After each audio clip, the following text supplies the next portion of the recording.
El populismo es un término que he escuchado a lo largo de toda mi vida, prácticamente, y toda la carrera, eh, que realmente creo que nunca me había quedado tan claro, ¿no? Siempre hablamos de figuras políticas que llegan al poder a base del populismo o que son populistas de por sí y así fue como llegaron al poder, eh, o de países que han tenido gobiernos enteramente populistas en al menos su última década. Hablando sobre eso en particular, me parece muy importante el cómo lo tratamos en la clase, ¿no? Acerca de que hay populismos de izquierda y derecha, o que dicho de una mejor forma, el populismo no es exento de una sola ideología o de otra. No sé si me sigo quedando claro.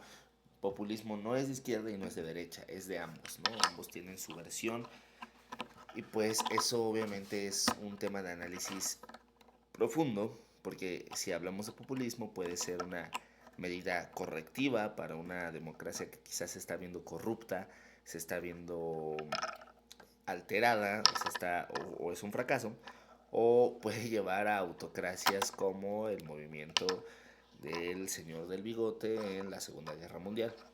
Entonces, desde ahí creo que hay bastante que analizar, porque un discurso populista es un arma de doble filo, o te lleva al poder o destruye el poder ya impuesto. Y eso obviamente se relaciona con el tema del poder que analizamos al principio del semestre.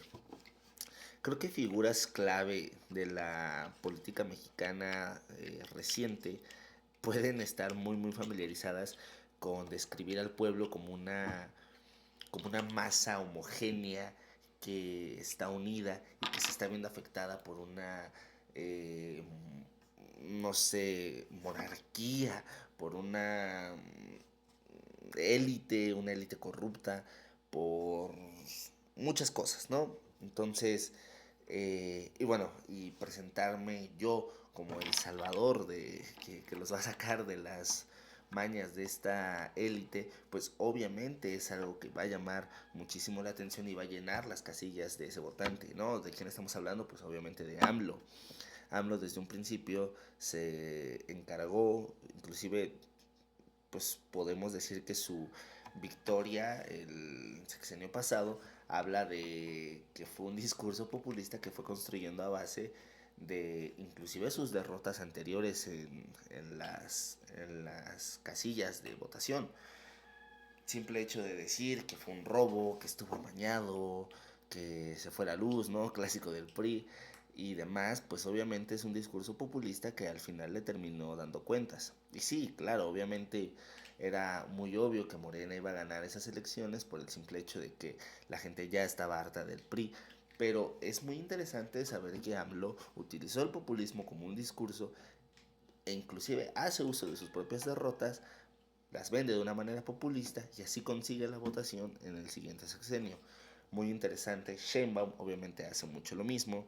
El simple hecho de llamar no a su movimiento Morena, sino la cuarta transformación, la 4T, y nosotros somos la siguiente gran fase de México después de la revolución, la independencia, las leyes de reforma, etcétera, me parece muy interesante y que obviamente pues es un discurso que ciega un poco a las personas, ¿no?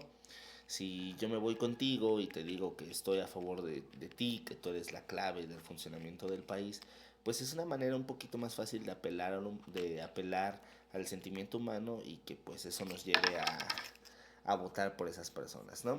Entonces muy interesante saber que el populismo es un arma de doble filo que puede llevar a cosas muy horribles como la Segunda Guerra Mundial o a, como dije anteriormente, correcciones a una democracia que se está viendo alterada o corrupta. Eso viéndolo desde una manera, pues, un tanto, perdón, un tanto, es que no recuerdo la palabra, pues sí, un tanto fantasiosa, ¿no?